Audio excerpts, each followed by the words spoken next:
Learning to Live by Ren S. Harrison. Read by Ren S. Harrison. The beginning theme is taken from the original motion picture soundtrack, Spotlight, composed by Howard Shore. Prologue, May 2005. Don't look back. Don't look back. Emily Elizabeth Lawrence Davis hurried down the jetway to an awaiting plane. She fought the urge to glance back over her shoulder. The words that she was chanting in her head became a silent mantra of strength as she made her way onto the plane. She studied the seat numbers on the bulkhead of the cabin until she found the corresponding one that matched her boarding pass. She sat down, quickly stowing her small bag under the seat in front of her. Her eyes darted from the window next to her to the influx of people that were coming on board. I'm safe. He can't touch me here. She pulled down her sleeves, hiding the bruises that were on her lower arm where Mark, her husband, former husband, had grabbed her when she told him that she was going on vacation with some friends. She looked out into the inky blackness as she felt the plane jerk backwards, away from the gate. She ran over her plan again in her mind. All she wanted to do was go home and get away from what her life had become after almost 3 years of marriage. A mess of heated words, bruises, tears, and finally the pain of being raped. She had left everything behind but her computer, some of her clothes, and her favorite movies. She smiled when she thought about the movie that she had tucked away in her bag. It was a modern-day fairy tale that she had recently fallen in love with. The movie helped her remember that there were still nice guys in the world, and helped her forget what she had been going through. Whenever Mark wasn't around, that was the movie that she popped into the DVD player. She loved to watch the young man who played Lord Nicholas Devereux. There was just something about him that made her want to meet the young actor. She couldn't quite explain it. Maybe it was because they were close in age, or maybe it was because of the way he treated the princess at the end of the movie. She just didn't know. She just knew that that's what she wanted. She wanted to feel loved and cherished. She noticed that the flight attendant had almost finished giving the safety brief. As the plane took its position for takeoff, 2 attendants walked down the narrow aisle and took their seats. Emily took a deep breath as the plane accelerated and flew off into the night sky. I'm safe, she told herself again, as the speeding plane banked slightly, heading away from the Virginia landscape and the man that she had come to fear, and to the familiar rolling hills of southern Ohio, and home. When they reached cruising altitude, a bell sounded throughout the cabin. Emily took out her MP3 player that she had saved months for, and turned on the classical playlist that she had set up. She wanted to be relaxed for the difficult conversation that lay ahead of her. She had purposely not told her father, Chuck, what had happened to her when she had asked him to pick her up at the Port Columbus International Airport. God, why did I let this happen to me? It's all my fault. The words echoed in her mind as her eyes moistened with tears. She found herself thrown back into the memories of the night before. The pain of being grabbed and thrown to the bed. The sounds of clothing being ripped. The smell of Mark's alcohol-laced breath as he kissed her. The feeling of her own terror as she finally realized what was happening to her. The sounds of Mark's grunting and her own cries. And finally, the feeling of something pushing through, telling her that she would survive this night. The relaxing melody of Clair de Lune seeped into her consciousness and brought her out of the painful memories that had been forcing themselves through her mind. Taking a couple deep breaths, she wiped the tears that had fallen from her eyes. She looked around to see if anyone had seen her crying. Nothing seemed out of the ordinary. No one was looking at her. She heard the chime of the bell and the captain come on the intercom. We're starting our descent into Port Columbus International Airport. We ask that you put away your electronic devices and stow your tray tables and return your seats into the upright position. Please remain seated until the airplane has come to a complete stop and we're parked at the gate. The time is 8:02 in the evening and the temperature outside is 65 degrees. If this is your final destination, we hope you have a pleasant evening and have enjoyed flying with us. If this isn't your final destination, there will be an agent at the gate for your connecting flights. Thank you for flying American Airlines. Emily slipped her player into her bag. She sat back and watched out of the window as the lights on the ground quickly became closer and closer. With a roar of the engines and a slight bounce, the plane settled gently onto the concrete runway.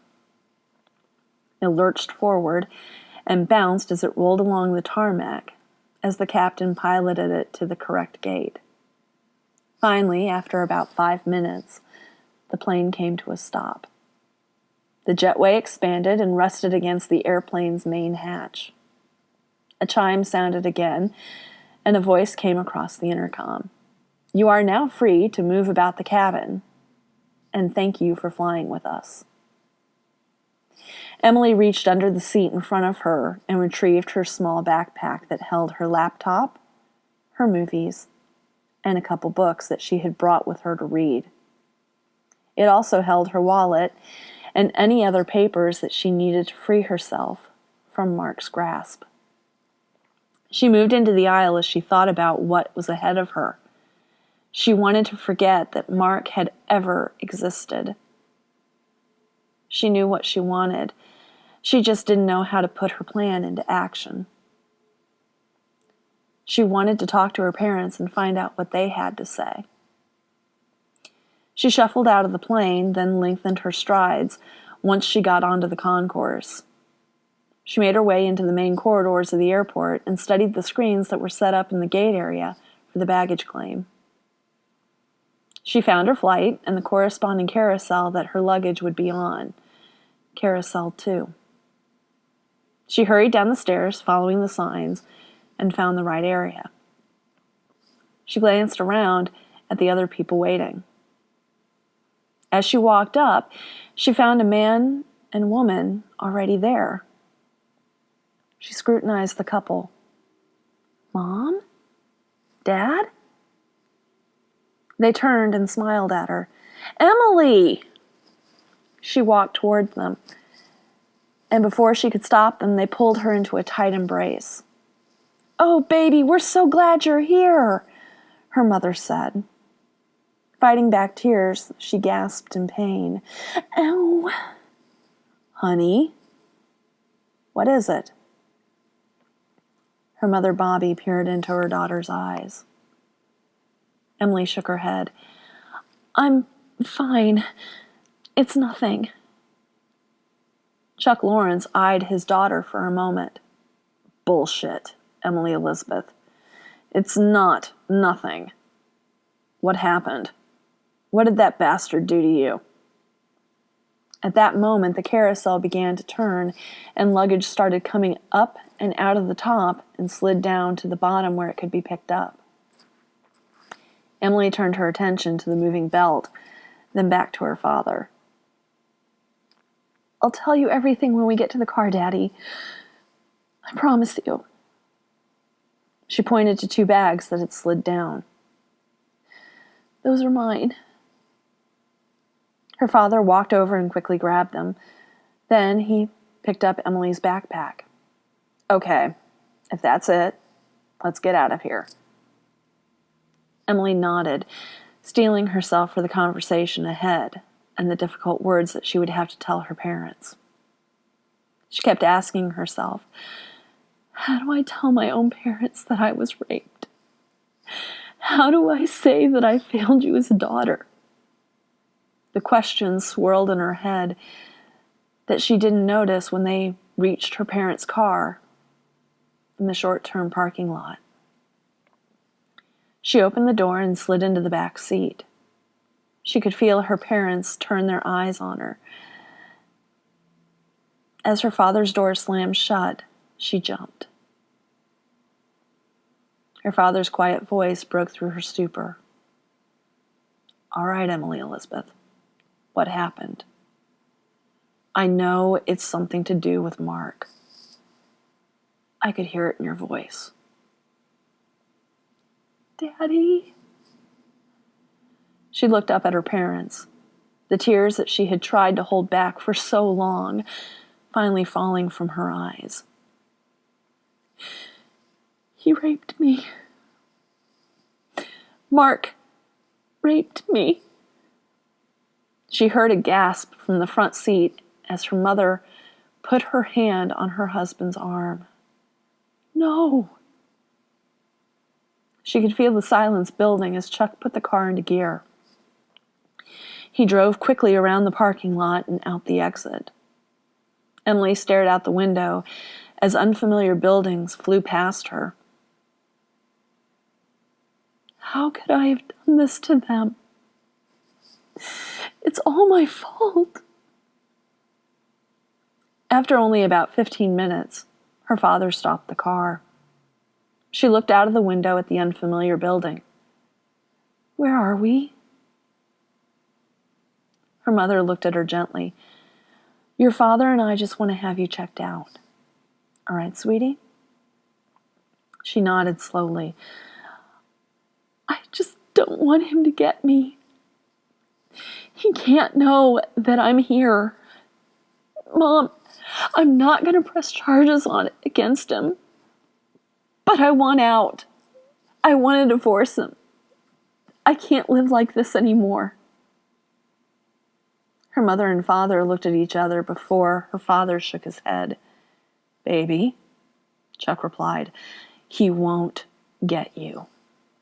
I can promise you that, and I will help you any way I can. But we want to make sure that you're all right first." "Okay." Her father helped her out of the car, and they walked into the emergency room of the hospital, her mother bringing up the rear. As her father checked her in and used his badge as identification, Emily and Bobby took their seats in the waiting room. Soon, Emily's name was called, and she walked back into the main hallway of the emergency room. She was shown to an empty bay. "Please get up on the gurney." The nurse started taking her vitals. As she fit the blood pressure cuff around her arm, Emily hissed in pain. "I'm sorry. Is this why you're here?" Emily nodded. "I left him. He did this last night when I told him I was leaving on vacation." She ducked her head, ashamed of what might be the next question. "Who did this?" the nurse asked, as she gently pulled up the sleeve on Emily's crewneck t-shirt. Emily heard the nurse's audible gasp as she saw the black and blue handprint on her upper arm. Emily felt the tears welling up in her eyes again. "My husband? Mark?" The nurse patted her leg softly. "It's okay." She started taking notes on her observations. "Now, is there anything else that we need to know?" "I was raped." The last word was barely audible, but Emily knew by the expression on the nurse's face that she had heard it. "Did this happen last night as well?" Emily nodded, not looking up at the nurse. She didn't want her to see the shame that filled her eyes, nor did she want to see the pitying looks that she knew that the nurse was giving her. She knew that she had brought this all on herself. It was her fault that she wasn't a better wife, a better housekeeper. "It's all my fault." The nurse patted Emily's leg again. "Everything's going to be okay." Emily heard the nurse's shoes squeak as she left the bay. She started sobbing quietly as she overheard the nurse talk to the doctor that was on call that day. In the few moments that she had, she promised to herself that she was never, ever going to let this happen to her again. She was never going to let her heart be taken. It was going to be off limits to another man forever. She looked up as the doctor breezed into the bay and pulled the curtain. Warm brown eyes studied her. "Hello, I'm Dr. Kaufman. I'm the doctor on call today." "Hello." "My nurse told me the situation. Now, have you called the police?" "My father's the police chief of my hometown, and he already knows that I don't want to press charges. I don't want a rape kit done. I just want to go home with my parents." She took a deep breath. "They just brought me here so I could get checked out after I told them." She watched as the doctor made notes in a chart. "Do you know if he used protection?" Emily could feel the tears coming forward as she choked. "Oh my God, he didn't." "And I take it you weren't on anything?" "No." "I see." The doctor took some pamphlets out of her pocket. "Well, I wish there was more I could do for you. My recommendations are when you get home, take a warm bath. That should relieve some of the aches and pains from the bruising. Also, here's some information for crisis hotlines for victims of rape and abuse." She handed the pamphlets over to Emily. "Thank you, doctor." Kaufman finished up with what she was writing. "I wish you well." "Thanks." The doctor left, pushing back the curtains on the small cubicle. Emily took a look at the pamphlets that the physician had left with her. The groups that were mentioned in the information were meetings where she would have to talk. Emily decided then that no one, other than her family and maybe close friends, would ever know about what happened to her. Soon, the nurse came back with discharge papers. Emily signed them and got up from the gurney. She laid the information that the doctor had given her down. She walked out of the bay and into the main hallway, never looking back. Later that night, Emily tearfully told her parents everything that she had endured since moving to Virginia. "I'm so sorry. I should have listened to you. I just never thought that he was like that." Bobby pulled her closer. "Emily, honey, it's all right. What matters now is that you're home and you're away from him." Chuck agreed. "But I do think that we need to find you a good divorce lawyer. I'll check around and see what I can come up with." "All right, Daddy. Thank you," Emily told him gratefully. "I'd like a woman if possible." Chuck sat back in his chair. "In that case, I know who to go with. Her name is Jill Cameron. She handled some domestic disputes and some other divorce cases. She'll be sympathetic to you. But to Mark, she'll be tough as nails. She's as cutthroat as an attorney as I've ever seen." "Where's her office?" "Downtown, near the station. Do you want me to call her and see if she can see you?" "Please." Chuck got up from his chair, walked over and sat down next to Emily. "Don't worry, honey. We'll make it so this bastard will never hurt you again." He pulled her close. Emily cuddled up to her parents. letting all of her emotions out, and finally feeling safe for the first time in 2.5 years. A week later, on her father's recommendation, Emily contacted Ms. Cameron and started the process to finally free herself of Mark. She had the meeting that day and simply told her that she didn't want anything from him. No alimony, nothing. All she wanted was her freedom. She started thinking about what might happen if the rape produced a child. Could she love that child even if it was a product of that horrible night? She felt the ice in her heart crack slightly. She didn't know whether or not she was actually pregnant yet.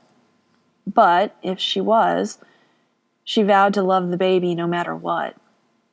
It was against her nature to blame a defenseless child. She kept her suspicions about being pregnant to herself, not wanting anyone to know her secret. The thing that Emily wanted the most before the baby came was to have her maiden name back. She didn't want a reminder of the monster that she had married. She wanted to be a Lawrence again. 2 days later, the paperwork had been drawn up and signed. Emily left the office happy for the first time in months. 2 weeks later, Emily got the shock of her life. Her father had called her into his office at the police station. She had no idea what was going on. Emily sat down in the chair in front of his desk and watched while he sat down next to her. Jill was also there, sitting in another chair. She offered a warm smile. "Honey," they served the divorce papers to Mark. She looked at her father, then Jill, confused. "That's good, right?" "Yes, it is. But I wanted to let you know where they were served to him." He laid his hand on her knee. She shook her head, not understanding where he was going with this. "Daddy, what aren't you telling me?" "What he did to you, he's done again. He's in jail. A couple days after you left, he broke into a house, raped and assaulted the woman living there, and then committed an armed robbery." Emily sat back in her chair, stunned. "What happened to you isn't your fault, honey. I know that's what you felt, but it was never your fault. Mark was and is a monster." She let his words wash over her. Then she looked up at her father. "What about the papers? Did he sign the papers?" Jill took over the conversation. "Yes, he signed them. Begrudgingly, but he did. I've talked to the judge already, and because of the nature of the case, he's going to hear it in a month." Chuck grasped her hand. "You're free, honey." A month later, she was granted a divorce from Mark. She left the courtroom lighter and happier than she had ever felt. She could breathe again. Her parents took her out that afternoon to celebrate that the darkest chapter in her life was over. In the back of her mind, though, she still wondered if she had another life growing inside her. She had been late before, but not this late. Her mother went to the drugstore and came back with 3 pregnancy tests. Emily took the tests and waited with bated breath as they processed. She almost cried when she got the results that she had feared. She was 24, single, and pregnant. Her mother comforted her. "You know, we're going to help you all we can, sweetheart. And we're okay with whatever you decide to do." She hugged her back. I do, Mom. You know that I can't go through an abortion, and I don't want to give this child up. I want to raise it myself. Bobby smiled. I had a feeling that you would feel that way, honey. You have an extraordinary amount of love to give. I've seen you close yourself off from people. Just don't keep your heart closed for good. I'm glad, though, that you reconnected with Kim. She studied her daughter closely. I believe that one day you'll find this great love that you want. He'll love you unconditionally and will let you fly. Emily shook her head. I'm not sure I want to risk it. I don't want to have my heart broken again. I mean, how will I know? Her mother shrugged. You'll just know, Emily. It's not a feeling that I can describe. You'll just feel that you can trust him and he'll love you to the ends of the earth. Emily hugged her mother again. Thanks, Mom. 9 months later, Emily was rushed to the hospital. 16 hours later, a squirming pink baby was placed in her arms. She felt a love rush through her body that she hadn't felt before. As she rested in her hospital bed, she bonded with a beautiful baby girl with dark hair and blue eyes. A nurse walked into the room. Have you decided on a name yet? She nodded. Mackenzie. She thought for a moment, going back through all of the memories of the past 9 months, running through possibilities of middle names. She thought back to her favorite movie and the actor that played Lord Nicholas. She could see his face in her mind. Christine, she finally said. That's her name. Mackenzie Christine. That's a beautiful name. The nurse finished up with her work and left the new mother and child to rest and relax. As Emily fell asleep, she dreamed of the great love that her mother said that she would find. The man that she saw in her dream looked at her with sparkling blue eyes and a warm smile. This has been the prologue for Learning to Live. Hope you've enjoyed it. Tune in again for the next chapter.